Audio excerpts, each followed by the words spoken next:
ایک دفعہ حضرت عمر کے زمانے میں بہت سخت قحط پڑ گیا،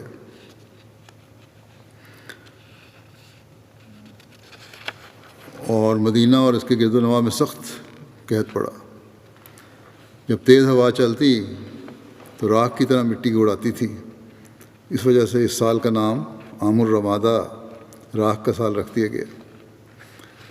عوف بن حارث اپنے والد سے روایت کرتے ہیں کہ اس سال کا نام عام الرمادہ یعنی راکھ کا سال رکھا گیا، اس لیے کہ ساری زمین بارش نہ ہونے کی وجہ سے سیاہ ہو کر راکھ کی مشابہ ہو گئی تھی، اور یہ کیفیت 9 ماہ رہی۔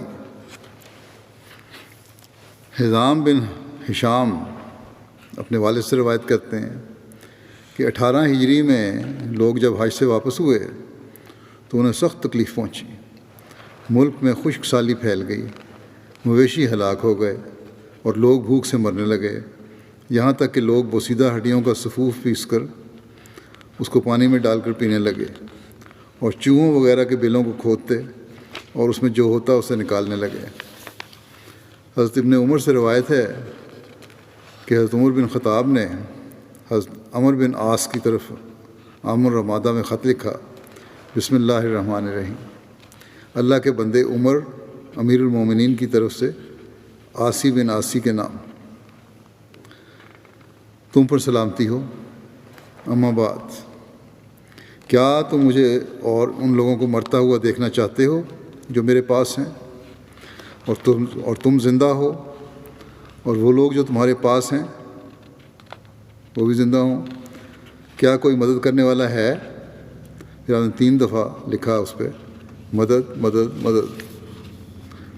اس کے جواب میں حضرت عمر بن عاص نے لکھا، بسم اللہ الرحمن الرحیم، اللہ جس کے سوا کوئی عبادت کے لائق نہیں، اس کے بندے کی طرف، اما بعد، آپ کے پاس مدد پہنچ گئی، کچھ دیر انتظار فرمائیں، میں آپ کی طرف اونٹوں کا ایک قافلہ بھیج رہا ہوں، جس کا پہلا اونٹ آپ کے پاس ہوگا اور اس کا آخری اونٹ میرے پاس ہوگا، یعنی اتنا بڑا قافلہ ہوگا، ایک قطار ہوگی لمبی۔ والی مصر حضرت عمر بن عاص نے اناج اور غلے کے 1000 اونٹ بھیجے، گھی اور کپڑے وغیرہ اس کے علاوہ تھے۔ والی عراق حضرت سعد نے 3000 اونٹ اناج اور غلے کے بھیجے، کپڑے وغیرہ اس کے علاوہ تھے۔ والی شام حضرت امیر معاویہ نے 2000 اونٹ غلے کے بھیجے اور کپڑے وغیرہ اس کے علاوہ تھے۔ جب پہلا غلہ آیا تو حضرت عمر بن خطاب نے حضرت زبیر بن عوام سے فرمایا، تم قافلے کو روک کر اہل بادیہ کی طرف پھیر دو، گاؤں کے رہنے والے ہیں ان کی طرف ان کو پہلے دو اور ان لوگوں میں تقسیم کر دو۔ بخدا ممکن ہے رسول اللہ صلی اللہ علیہ وسلم کی صحبت کے بعد اس سے افضل کوئی شے تمہیں حاصل نہ ہوئی ہوگی۔ اس کے بوروں سے لحاف بنا دو جسے وہ لوگ پہنیں، اور اونٹوں کو ان کے لیے ذبح کر دینا، وہ لوگ گوشت کھائیں اور اس کی چکنائی اٹھا کر لے جائیں۔ تم انتظار نہ کرنا کہ وہ کہیں کہ ہم لوگ بارش کے آنے تک انتظار کریں گے، وہ لوگ آٹا پکائیں اور جمع کریں یہاں تک کہ اللہ ان کے لیے کشادگی کا حکم لائے۔ حضرت عمر یعنی کچھ پکائیں کھائیں اور کچھ جو ہے وہ اسٹور بھی کر لیں۔ حضرت عمر کھانا تیار کرواتے اور ان کا منادی اعلان کرتا کہ جو شخص چاہتا ہے کہ وہ کھانے کے وقت حاضر ہو اور کھانا چاہے تو وہ ضرور ایسا کرے، اور جو پسند کرتا ہے کہ جو کھانا اس کے لیے اور اس کے گھر والوں کے لیے کفایت کرے تو وہ آئے اور وہ لے جائے۔ حضرت عمر لوگوں کو شرید روٹی کو توڑ کر شوربے میں ڈال کر کھانا جو ہے تیار ہوتا ہے کھلاتے تھے۔ یہ روٹی ہوتی تھی جس کے ساتھ زیتون کا سالن ہوتا تھا جو فوراً دیگوں میں پکایا جاتا تھا۔ اونٹ ذبح کیے جاتے تھے۔ حضرت عمر بھی سب لوگوں کے ساتھ مل کر کھاتے تھے جس طرح وہ کھاتے تھے۔ عبداللہ بن زید بن اسلم اپنے دادا اسلم سے روایت کرتے ہیں کہ حضرت عمر مسلسل روزے رکھتے رہے۔ عام الرمادہ کے زمانے میں شام کے وقت حضرت عمر کے پاس روٹی لائی جاتی جو زیتون کے تیل کے ساتھ ملی ہوتی تھی۔ لوگوں نے ایک روز اونٹ ذبح کر کے لوگوں کو کھلائے۔ انہوں نے حضرت عمر کے لیے عمدہ حصہ رکھ لیا۔ جب حضرت عمر کے پاس وہ حصہ لایا گیا تو اس میں کوہان اور کلیجی کے ٹکڑے تھے۔ حضرت عمر نے دریافت فرمایا کہ یہ کہاں سے آئے؟ تو بتایا گیا کہ اے امیر المومنین، یہ ان اونٹوں سے ہے جو آج ہم نے ذبح کیے تھے۔ آپ نے فرمایا افسوس افسوس، میں کیا ہی برا نگران ہوں گا اگر اس کا اچھا حصہ میں کھاؤں اور لوگوں کو اس کا ردی حصہ کھلاؤں۔ یہ پیالہ اٹھا لو اور ہمارے لیے اس کے علاوہ کوئی اور کھانا لاؤ۔ چنانچہ روٹی اور زیتون کا تیل لایا گیا۔ آپ نے روٹی اپنے ہاتھ سے توڑی اور اسے شرید بنایا۔ پھر آپ نے اپنے غلام سے فرمایا، اے یرفع، تمہارا بھلا ہو، یہ پیالہ سمک میں ایک گھر والوں کے پاس لے جاؤ۔ سمک بھی مدینہ کے قریب کھجوروں کا ایک باغ تھا جس کے مالک حضرت عمر تھے۔ انہوں نے اس باغ کو وقف کیا ہوا تھا۔ فرمایا کہ 3 دن سے میں نے حضرت عمر نے فرمایا کہ 3 دن سے میں نے ان کو کچھ نہیں دیا اور میرا خیال ہے کہ خالی پیٹ ہوں گے، یہ ان کے سامنے پیش کر دو۔ حضرت ابن عمر سے مروی ہے کہ قحط کے دنوں میں حضرت عمر نے ایک نیا کام کیا جسے وہ نہ کیا کرتے تھے۔ وہ یہ تھا کہ لوگوں کو عشاء کی نماز پڑھا کر اپنے گھر میں داخل ہو جاتے اور آخر شب تک مسلسل نماز پڑھتے رہتے۔ پھر آپ باہر نکلتے اور مدینہ کے اطراف میں چکر لگاتے رہتے۔ ایک رات سحری کے وقت میں نے ان کو یہ کہتے ہوئے سنا کہ اللہم لا تجعل ہلاک امت محمد علی یدی، اے اللہ میرے ہاتھوں محمد صلی اللہ علیہ وسلم کی امت کو ہلاکت میں نہ ڈالنا۔ محمد بن یحییٰ بن حبان بیان کرتے ہیں کہ قحط کے ایام میں حضرت عمر کے پاس ایک دفعہ چربی میں ڈوبی ہوئی روٹی لائی گئی۔ آپ نے ایک بدوی کو اپنے پاس بلایا اور وہ آپ کے ساتھ بیٹھ کر کھانا کھانے لگا۔ وہ جلدی پیالے کے کناروں سے چربی لینے لگا۔ اس پر حضرت عمر نے فرمایا، تم تو ایسے کھا رہے ہو جیسے کبھی چربی نہیں دیکھی۔ اس نے کہا، بے شک میں نے کئی دنوں سے نہ گھی کھایا ہے اور نہ زیتون، اور نہ ہی کسی کو یہ کھاتے دیکھا ہے۔ یہ بات سن کر حضرت عمر نے قسم کھائی کہ وہ نہ تو گوشت چکھیں گے اور نہ ہی گھی، یہاں تک کہ لوگ پہلے کی طرح خوشحال ہو جائیں۔ ابن طاؤس اپنے والد سے روایت کرتے ہیں کہ حضرت عمر نے نہ گوشت کھایا اور نہ ہی گھی، یہاں تک کہ لوگ خوشحال ہو گئے۔ اور گھی وغیرہ نہ کھانے اور صرف تیل کھانے کی وجہ سے آپ کا پیٹ گڑگڑاتا تھا۔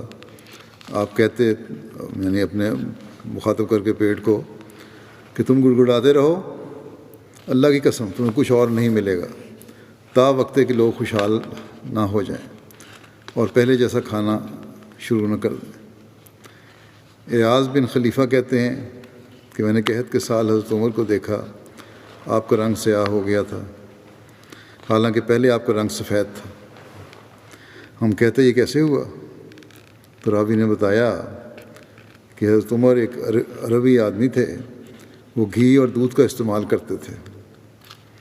جب لوگوں پر قحط آیا تو انہوں نے یہ چیزیں اپنے اوپر حرام کر لیں یہاں تک کہ لوگ خوشحال ہو جائیں۔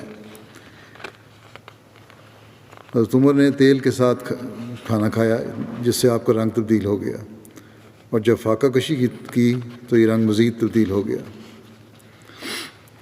اسامہ بن زید بن اسلم نے اپنے دادا سے روایت کی کہ ہم لوگ کہا کرتے تھے کہ اگر اللہ نے قحط رفع نہ کیا تو حضرت عمر مسلمانوں کی فکر میں مر ہی جائیں گے۔ زید بن اسلم اپنے والد سے روایت کرتے ہیں کہ قحط کے زمانے میں سارے عرب سے لوگ مدینہ آئے۔ حضرت عمر نے لوگوں کو حکم دیا تھا کہ وہ ان کا انتظام کریں اور انہیں کھانا کھلائیں۔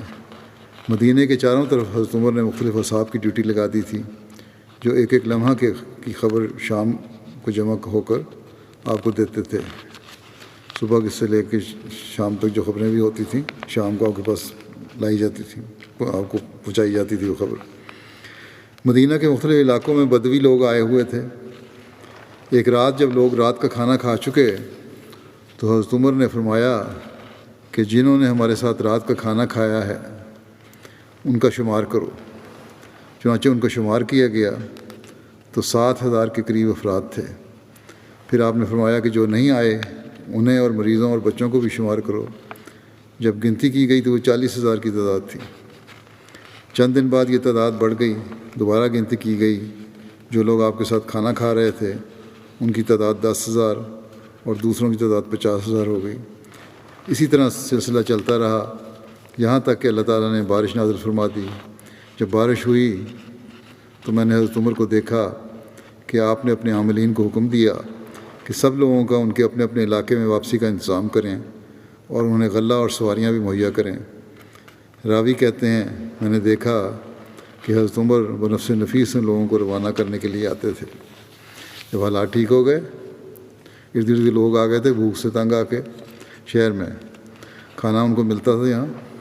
جب حالات ٹھیک ہو گئے، بارشیں ہو گئیں اور زراعت وغیرہ ہو سکتی تھی، تو پھر آپ نے کہا واپس جاؤ اور محنت کرو اور اپنے کھیتوں کو آباد کرو۔ تاریخ طبری میں اس قحط کے ختم ہونے کے متعلق لکھا ہے کہ ایک شخص نے خواب دیکھا جس کے مطابق حضرت صلی اللہ علیہ وسلم نے دعا کی طرف توجہ دلائی، جس پر حضرت عمر نے لوگوں میں اعلان کرایا کہ نماز استسقاء پڑھی جائے گی۔ حضرت عمر نے فرمایا مصیبت اپنے انتہا کو پہنچ چکی اور اب انشاءاللہ ختم ہونے والی ہے۔ جس قوم کو دعا کی توفیق مل گئی بس سمجھ لینا چاہیے کہ ان کی مصیبت دور ہو گئی۔ آپ نے دیگر شہروں کے گورنروں کے نام تحریر فرمائے کہ تم مدینہ اور ان کے اطراف کے بندگان خدا کے لیے خط تحریر فرمایا ان کو کہ تم مدینہ اور ان کے اطراف کے بندگان خدا کے لیے نماز استسقاء پڑھو کیونکہ وہ مصیبت کی انتہا کو پہنچ گئے۔ حضرت عمر نے مسلمانوں کو نماز استسقاء کے لیے باہر میدان میں جمع کیا اور حضرت عباس کو لے کر حاضر ہوئے، مختصر خطبہ پڑھا اور نماز پڑھائی، پھر دو زانہ ہو کر بیٹھے اور دعا شروع کی، اللہم ایاک نعبد و ایاک نستعین اللہم اغفر لنا وارحمنا وارض عنا۔ اے اللہ ہم صرف تیری عبادت کرتے ہیں اور تجھ سے ہی مدد کے خواہاں ہیں۔ اے اللہ ہمیں معاف فرما، ہم پر رحم کر اور ہم سے راضی ہو جا۔ اس کے بعد آپ واپس لوٹے، ابھی گھر نہیں پہنچ پائے تھے کہ میدان میں بارش کی وجہ سے تالاب بن گیا۔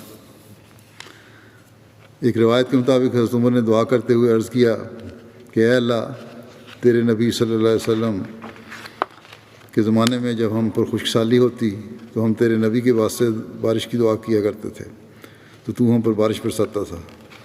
آج ہم تجھے تیرے نبی صلی اللہ علیہ وسلم کے چچا کا واسطہ دے کر دعا کر رہے ہیں، بس تو ہماری یہ قحط سالی ختم کر دے اور ہم پر بارش نازل فرما۔ چنانچہ لوگ ابھی اپنی جگہوں سے ہٹے نہ تھے کہ بارش برسنی شروع ہو گئی۔